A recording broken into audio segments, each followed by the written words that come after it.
S Kumar Sharma official YouTube channel पे आप सभी का स्वागत है। मैं एस कुमार। इस वीडियो में मैं बात करने वाला हूँ आपसे रीट ईवीएस 2022 का जो पेपर हुआ था, और यही पेपर देकर हमने जो है रीट प्री की योग्यता जो है हासिल की है। उसके बाद फिर मेंस वाला जो एग्ज़ाम है, यानी कि आपकी जो सीधी भर्ती है, अध्यापक सीधी भर्ती वाली, वो फिर हमने दिया। और उसके बाद जो है राजकीय जो है सेवा में एक अध्यापक के रूप में मेरा चयन हुआ। हाल ही में जो 2023 वाला एग्ज़ाम हुआ था, वही मैंने जो है क्रैक किया, यानी उसके बाद जो है मेरा सरकारी अध्यापक बनने का सपना पूरा हुआ था। तो ये जो एग्ज़ाम था 2022 वाला, मेरे दिल के काफ़ी करीब रहा, क्योंकि मोस्ट ऑफ जितने भी अच्छी यादें हैं वह इसी तैयारी से मेरी जुड़ी हुई हैं। चाहे वो मनोविज्ञान पढ़ना था, चाहे वो ईवीएस पढ़ना था, गणित वगैरह जो पढ़ना था, वो यही तैयारी से जो है आगे मुझे मजबूती मिली थी। तो इस वीडियो में 2022 के पेपर का पूरा एनालिसिस करने वाले हैं। तो पहला प्रश्न आपके सामने ये है कि राजस्थान के कौन से ऐसे लोक देवता हैं जिनका संबंध लाछा गुजरी की प्रार्थना से हैं। लाछा गुजरी जो हैं, उसकी गायों की रक्षा जिन लोक देवता ने की थी, उनका नाम है लोक देवता तेजाजी।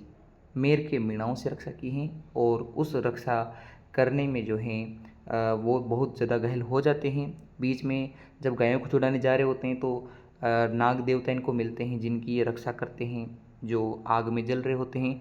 फिर जब उनको बाहर निकाल रहे होते हैं, तो फिर नाग जो हैं इनसे कहता है कि आज मेरे मोक्ष का दिन था और मुझे मोक्ष की प्राप्ति नहीं हुई। तो इस जो है आपने यह एक पाप का कार्य किया है, पुण्य का कार्य नहीं किया है, तो अब जो है आपको इसका जो है भुगतान करना पड़ेगा। तो उसके एवज में फिर उन्होंने कहा था कि जब मैं गायों को छुड़ा के वापस आऊँ, तो आप जो हैं अपना दंश कीजिएगा, यानी मुझे डस सकते हो। जब मेर के मीणाओं से लाछा गुजरी की गायों की रक्षा करके वापस आए, तब बहुत ज़्यादा घायल थे। फिर भी तेजाजी ने अपना वचन निभाने के लिए अपने एक सुरक्षित स्थान जीभ पर जो है सर्प का दंश करवाया। तो इसीलिए आज जब हम नागों के देवताओं की बात करते हैं, तो तेजाजी सबसे महत्वपूर्ण देवता हो जाते हैं। तो ये इनसे संबंधित बात थी जो आपको मैंने यहाँ बताई है। अब आगे आपसे पूछ रहा है कि सड़क मार्ग यातायात के साधनों को समूह है उसको चयन करना है, यानी कि जो आपको सड़क पे चलने वाले साधन देखने हैं। यहाँ नाव दे रखा है, सड़क पे नहीं चलती है। आगे बात करें जेट की, तो जेट जो है हवा में उड़ते हैं, जेट इंजन, जेट वायुयान। बात करें आपके फ्लाइंग कार की, तो हवा में उड़ती हैं। तो जो ऑप्शन बच जाता है आपके, वो क्या आएगा कि बस, ट्रक और ई रिक्शा, यानी इलेक्ट्रॉनिक जो रिक्शा है वो कहाँ चलता है, सड़क पर चलता है। फिर अगला प्रश्न आपके सामने है कि किस रोग के कारण रक्त में प्लेटलेट्स की कमी हो जाती है, यानी बिंबाणुओं की कमी हो जाती हैं। तो ऐसा कौन सा रोग है, डेंगू रोग में प्लेटलेट्स की कमी होती है, जबकि खून की कमी या आरबीसी की कमी हो जाती है मलेरिया रोग में। किस में हो जाती है, यदि आपसे पूछे कि मलेरिया रोग में क्या होता है, तो मलेरिया रोग में आरबीसी की कमी हो जाती है, जबकि प्लेटलेट्स की जो कमी होती है वो डेंगू रोग में हो जाती है। आगे आपके सामने प्रश्न है कि राजस्थान का मैनचेस्टर किसे कहा जाता है। मैनचेस्टर का मतलब होता है वस्त्र नगरी। इसका मतलब क्या है, वस्त्र नगरी है। तो राजस्थान की वस्त्र नगरी वह किसे कहा जाता है, वो कहा जाता है भीलवाड़ा को। किसे कहा जाता है, भीलवाड़ा को कहा जाता है। फिर अगला प्रश्न है, सोनार का दुर्ग कहाँ है।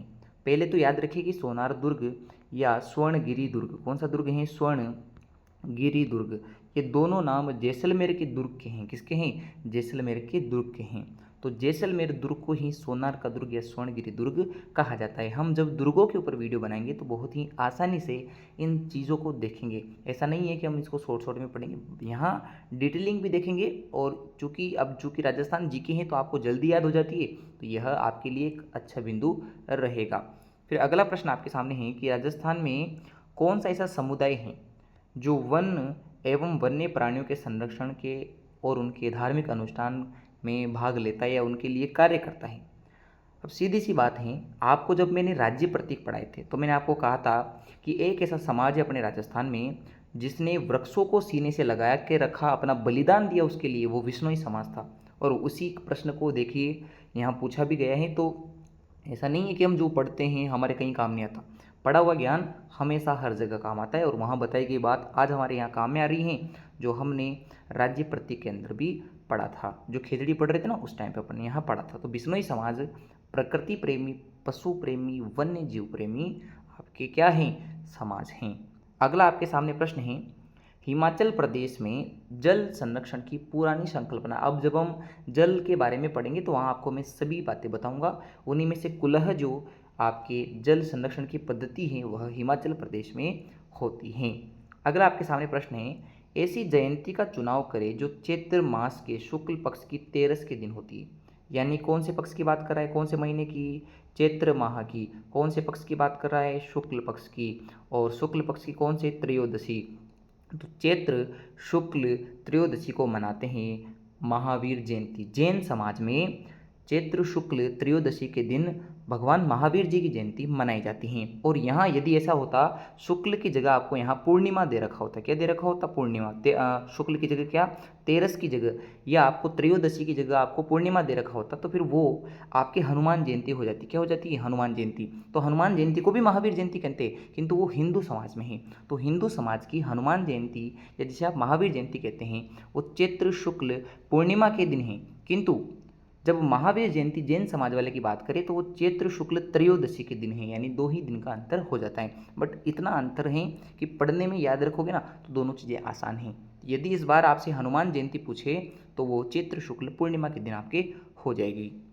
आगे अगला प्रश्न देखते हैं, नमामि गंगे अभियान, गंगा माता को शुद्ध रखने, उसकी साफ सफाई से जुड़ा जो अभियान है ये किस वर्ष प्रारंभ हुआ। जिस वर्ष आपके पिछले साल प्रश्न आया था 2021 में, यानी 2021 वाला जो प्रश्न था उसमें आया था कि स्वच्छ भारत अभियान 2 अक्टूबर 2014 को लॉन्च हुआ। उसी टाइम पे ये 2014 में आपके महात्मा गांधी की जयंती के आसपास जो है इसे भी लॉन्च किया गया। और वो गंगा माता की स्वच्छता के लिए 2014 में आपके नरेंद्र मोदी जी जो हमारे प्रधानमंत्री हैं उनके द्वारा लॉन्च किया गया।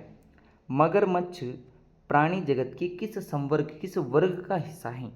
अब मगरमच्छ बताना है आपको। पता है मगरमच्छ किस वर्ग का है, सरीसृप। अब बहुत सारे बोलेंगे जल स्तर जल हैं, पक्षी हैं। जब आप इनको पढ़ोगे ना कि जीव किस प्रकार से वर्गों में बांटे गए हैं तो एक वीडियो बनाएंगे कि जीवों को वर्गीकरण किस प्रकार से किया जाता है। वहाँ आपको हमें समझा देंगे कि यह सरीसृप वर्ग का क्यों है। क्योंकि क्या होता है कि बिना पढ़े जब आप ऐसे लगा क्या होगी जल स्तर जल मत्स्य वगैरह, तो फिर आपको थोड़ा बहुत कन्फ्यूजन होता है। यहाँ आप याद रखिए कि ये किस वर्ग का है, वो सरीसृप वर्ग का है। आगे बात करें सूर्य नगरी। जैसे अभी आपको मैंने बताया था कि स्वर्ण नगरी कौन सी हैं, स्वर्ण नगरी हैं जैसलमेर। और सूर्य नगरी कहलाती हैं जोधपुर। किसे कहा जाता है, जोधपुर। जैसलमेर को तो स्वर्ण नगरी कहा जाता है। क्या नगरी कहा जाता है, स्वर्ण नगरी। और जोधपुर को कहा जाता है आपके सूर्य नगरी। और जोधपुर का दूसरा नाम है नीला शहर, ब्लू सिटी। ब्लू सिटी भी किसे कहा जाता है, जोधपुर को कहा जाता है। जयपुर को कहा जाता है गुलाबी नगरी। फिर अगले प्रश्न की ओर बढ़ते हैं। एक तरफ हार्मोन्स दे रखे हैं और दूसरी तरफ उनका कार्य क्या है ये आपको दे रखा है।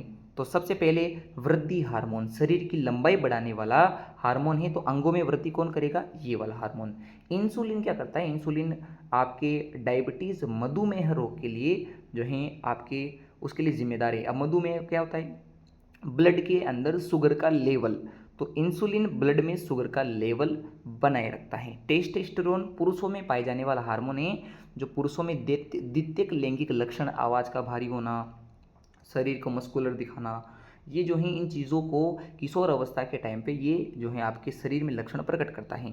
प्रोजेस्टेरोन महिलाओं का हार्मोन है जो मादा में द्वितीयक लैंगिक लक्षणों की वृद्धि करती है, आवाज़ पतली होना, त्वचा पे जो है मतलब दाढ़ी मूंछें ना आना।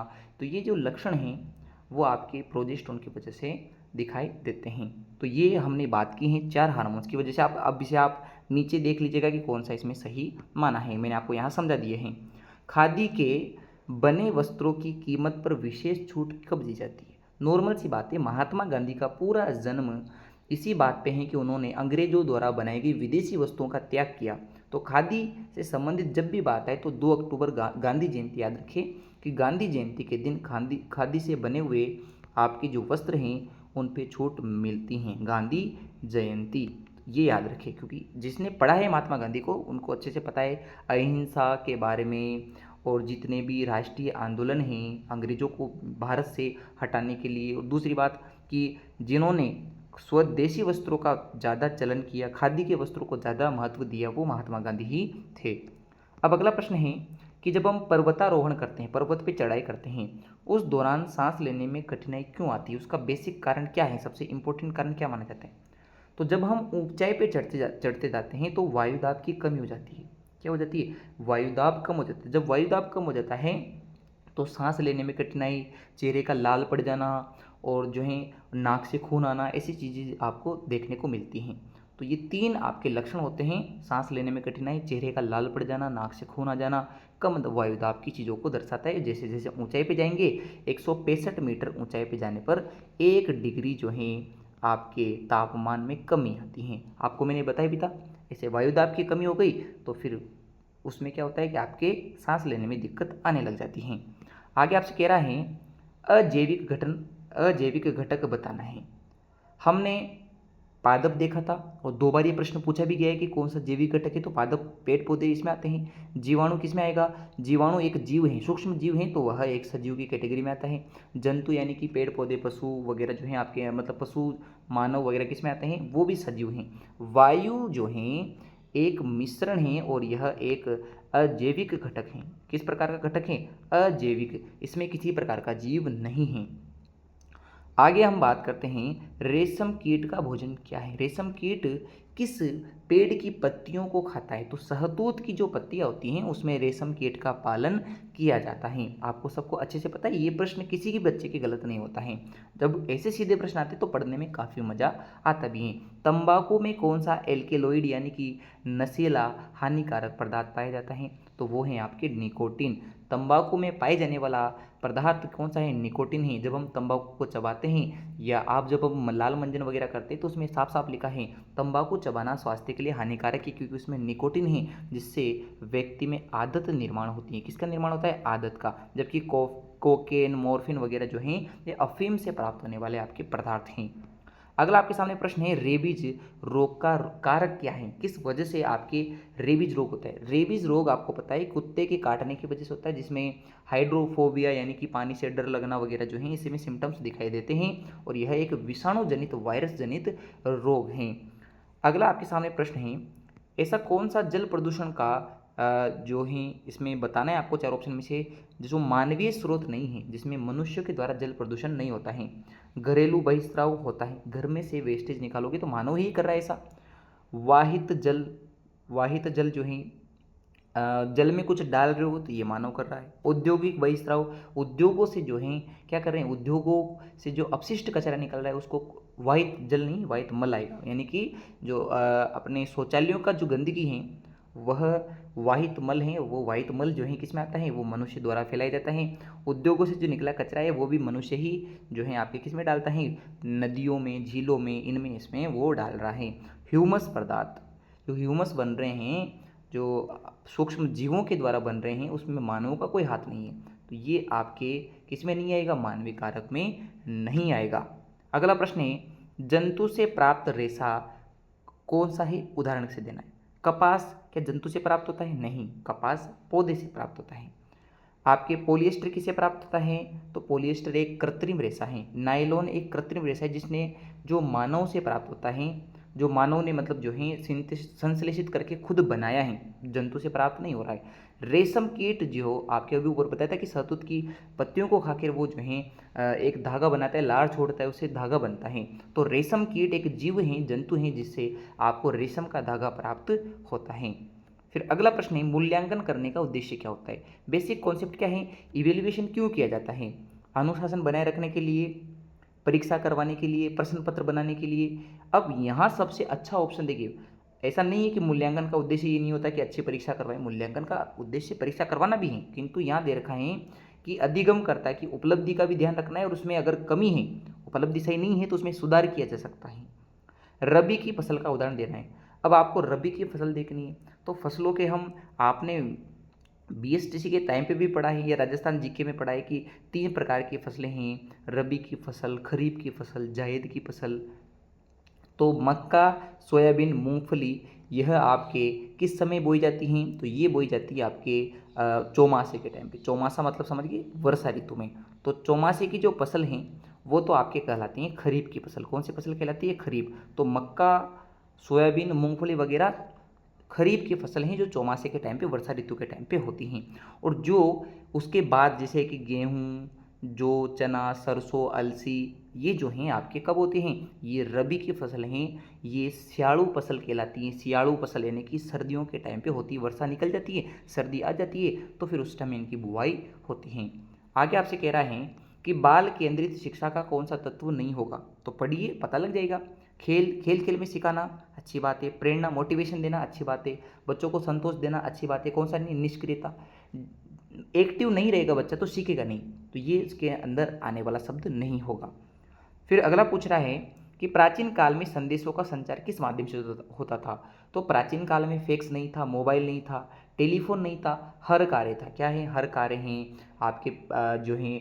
इसके अलावा आपके कबूतर के वहाँ जो हैं गले पे चिट्ठी बांध के जो हैं उसके द्वारा भेजा जाता था। तो ये सब आपके प्राचीन समय का क्या है, संचार का माध्यम था। श्रव्य दृश्य सामग्री का आपको चुनाव करना है जिसमें सुनाई भी दे और आपको दिखाई भी दे। रेडियो में केवल सुनाई देता है, टेप रिकॉर्डर में केवल सुनाई देता है, और टेलीविजन बुलेटिन बोर्ड में केवल दिखाई देता है। तो टेलीविजन टीवी वो माध्यम है जिसमें सुनाई और दिखाई दोनों देता है। आपके पिताजी के साले की माँ का रिश्ता क्या होगा, आपने रिश्ता संबंधी प्रश्न पढ़े हैं।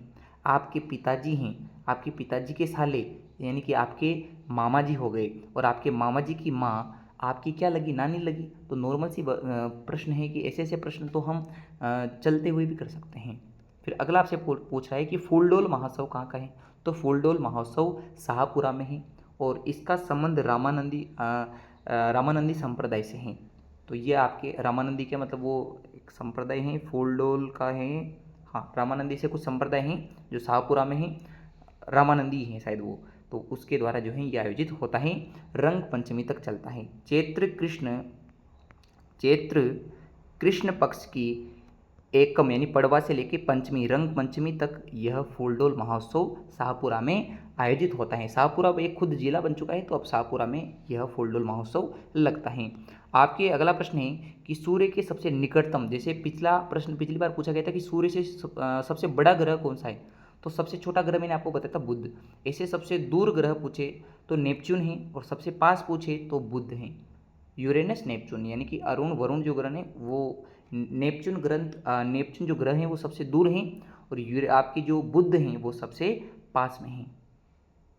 अगला आपसे पूछ रहा है कि ये यातायात संकेत किस चीज़ को दर्शा रहा है। जब ऐसे लाइनिंग बनी हो आडी लाइनें, तो उसका मतलब ये है कि यह पैदल पार करने का पथ है। अब ये बोनस दिया गया है, ये प्रश्न यहाँ पे अगर स्टार लगा इसका मतलब क्या है कि ये बोर्ड की तरफ से बोनस दिया गया है। और अब देखो इसमें क्या है कि चौराहे पे भी ये चिन्ह हो सकता है, और पैदल पाथ, वैसे ये पैदल पाथ का है।